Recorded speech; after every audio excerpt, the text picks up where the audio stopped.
Brought to you by Agilus Diagnostics. Health test की बात आती है तो मैं भरोसा करता हूँ India largest diagnostics company Agilus diagnostics. खुद को टेस्ट करते रहो।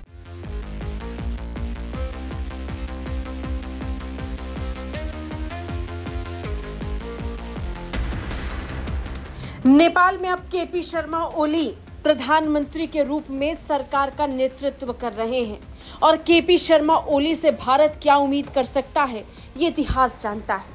केपी शर्मा ओली फिर एक बार चीन की शरण में जाते हुए दिखाई पड़ रहे हैं। चीन के हमदर्द और चीन के प्रति अपने झुकाव के लिए मशहूर केपी शर्मा ओली अब एक बार फिर चीन के दरवाजे पर जाने वाले हैं।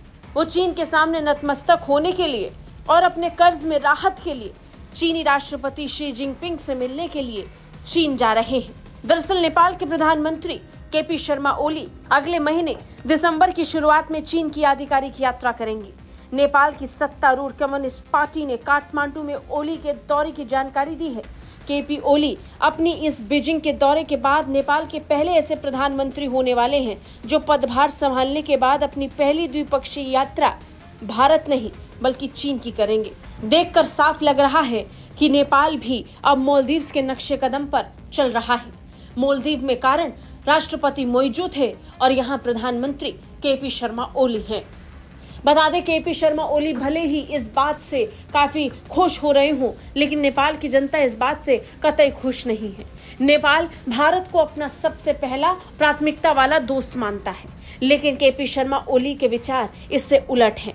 केपी शर्मा ओली को भारत से न्योता नहीं मिला तो अब वो चीन के दरवाजे पर पहुंच चुके हैं। उसके भी कुछ कारण हैं, लेकिन आपको कुछ दिनों पहले ले जाते हैं। केपी शर्मा ओली ने चीनी राष्ट्रपति से ये दरख्वास्त की थी कि वो जल्द से जल्द मिलने का मौका केपी शर्मा ओली को दें।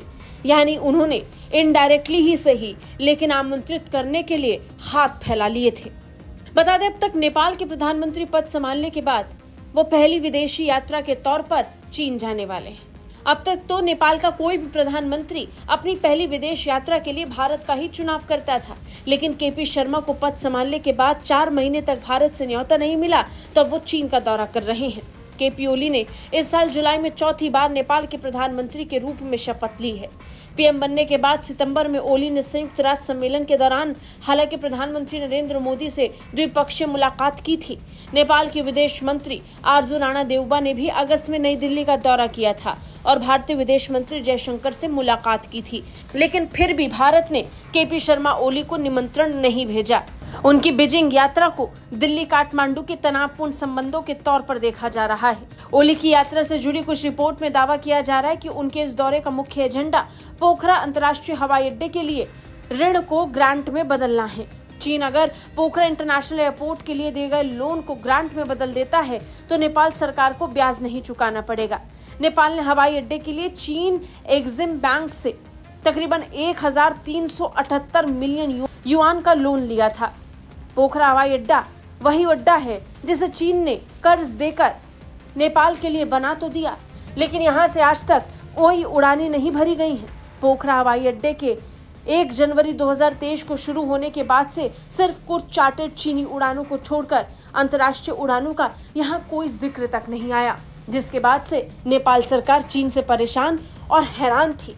लेकिन केपी शर्मा ओली तो नतमस्तक नजर आ रहे हैं। ब्यूरो रिपोर्ट, भारत तक।